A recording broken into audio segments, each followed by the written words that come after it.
தெலுங்கு, மலையாளம் உள்ளிட்ட மொழிகளில் படங்கள் நடித்து சினிமாவில் கலக்கியவர் நடிகை நித்யா மேனன். குழந்தை நட்சத்திரமாக அறிமுகமாகி பின் நாயகியாக கலக்கிய நடிகைகளின் லிஸ்டில் இவரும் ஒருவர்.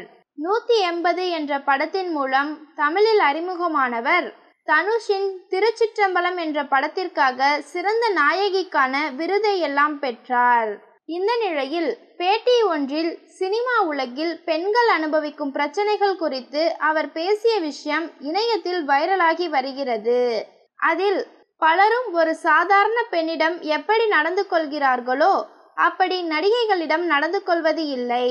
நடிகைகள் என்றால் ஈஸியாக தொட்டுவிடலாம் என்று நினைக்கிறார்கள்.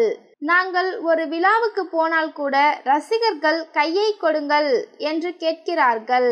இந்த கேள்வியை சாதாரண ஒரு பெண்ணிடம் கேட்க முடியுமா? ஈஸியா தொட்டுவிட நாங்கள் என்ன பொம்மையா என்று கூறியுள்ளார்.